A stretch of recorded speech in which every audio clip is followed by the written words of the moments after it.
ప్రధాన పార్టీలతో పాటు స్వతంత్ర అభ్యర్థులు కూడా మేము సైతం సత్తా చాటుతామంటున్నారు.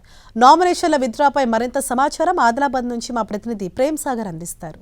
ఉమ్మడి ఆదిలాబాద్ జిల్లా వ్యాప్తంగా మున్సిపల్ సంబంధించిన నామినేషన్ల విత్డ్రా ప్రక్రియ అనేది ఆల్మోస్ట్ పూర్తయిపోయింది. 3 గంటల వరకు సమయం ఇచ్చారు నామినేషన్ విత్డ్రాలకు సంబంధించి. సో వివిధ పార్టీలకు సంబంధించిన అభ్యర్థులు అసంతృప్తులు మిగతా ఇండిపెండెంట్ వేసిన వారు చాలామందిని కొంత బుజ్జగించే ప్రయత్నం వివిధ పార్టీలకు సంబంధించిన నేతలు చేస్తున్న పరిస్థితి మనకు కనిపిస్తుంది. సో చూడవచ్చు ఆదిలాబాద్ నామినేషన్లకు సంబంధించిన సెంటర్లో ఉన్నాం. టీటీడీసీ కేంద్రం ఇది. సో ఈ కేంద్రంలోనే నామినేషన్స్ ఇక్కడనే విత్డ్రాకు సంబంధించిన ప్రక్రియ కూడా కొనసాగుతున్న పరిస్థితి ఉంది. సో ప్రధానంగా ఉమ్మడి ఆదిలాబాద్ జిల్లా వ్యాప్తంగా మంచిర్యాల ఒక కార్పొరేషన్తో పాటు 10 మున్సిపాలిటీలలో ప్రస్తుతం ఎన్నికలు జరగబోతున్నాయి.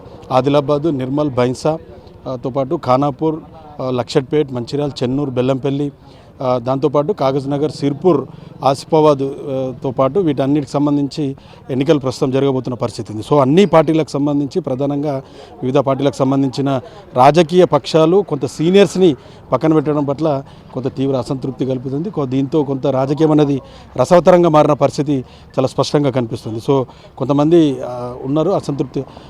ఎట్లా చూస్తారు మీరు? నిన్న మొన్నటి వరకు కూడా కాంగ్రెస్ పార్టీకి సంబంధించిన అభ్యర్థి అని చెప్పుకున్నారు. కాంగ్రెస్ పార్టీ హామీ ఇస్తేనే కాంగ్రెస్లో జాయిన్ అయిన పరిస్థితి ఉంది. సో ఇప్పుడు ఏం చెప్తున్నారు? ఏ రీజన్స్ చెప్తున్నారు మీకు? నేను మొదటిసారి గెలిచినప్పుడు నాకు జిల్లాలోనే టాప్ మెజార్టీ వచ్చింది. నేను రెండోసారి పోటీ చేస్తే ఎంత నెగిటివ్ ఉన్నా నాకు రాష్ట్రంలోనే అత్యధిక మెజార్టీ నాకే, రాష్ట్రంలోనే టాప్ మెజార్టీ వచ్చిన క్యాండిడేట్ని. నేను 2 సంవత్సరాల కింద కాంగ్రెస్ పార్టీలో చేరిన. మరి వాళ్ళకు సర్వేలో కూడా మన వాడగట్టు మొత్తం నాకు వన్ సైడ్ ఉన్నది. మరి వాళ్ళ గ్రూపిజమా మరి వాళ్ళది ఏమా తెలియదు. కానీ నాకు మొన్న కూడా వాళ్ళ సర్వే లిస్టులు అన్నీ చూస్తే 85% నీదే అని చెప్పిండ్రు. కానీ మళ్ళీ చూస్తే నీకు బీఫామ్ అస్తలేదు అని చెప్పడం జరిగింది.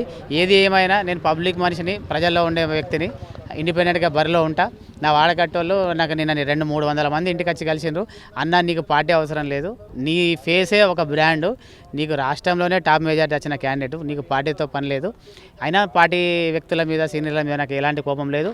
కానీ ఇండిపెండెంట్లో బరిలో ఉంటున్నా, 100% విజయం సాధిస్తా. దాని తర్వాత నా కాలనీ వాసుల నిర్ణయమే నా నిర్ణయం ఉంటుంది. మీకు అంటే కాంగ్రెస్ పార్టీ నుంచి బుజ్జగింపులు కానీ, లేదా మీరు గతంలో బీఆర్ఎస్ పార్టీ నుంచి పోటీ చేసి గెలిచారు. ఇక ఫార్వర్డ్ బ్లాక్ కూడా ఈసారి కొంత పోటీ చేస్తున్న పరిస్థితి ఉంది. ఏదైనా ఫోన్ కాల్స్ కానీ ఏమన్నా సంప్రదింపులు జరిగాయి మీకు? వచ్చినాయి. కొందరు పాపం పాత పార్టీ వాళ్ళు కానీ కొత్త పార్టీలు కానీ నీకు బహిరంగంగా బయటకు వెళ్ళి మద్దతు అన్నారు. మాకు ఎలాంటి మద్దతులు అవసరం లేదు. కాంగ్రెస్ వాళ్ళు అయితే ఇప్పటివరకు మా దగ్గరికి ఎవరు రాలే.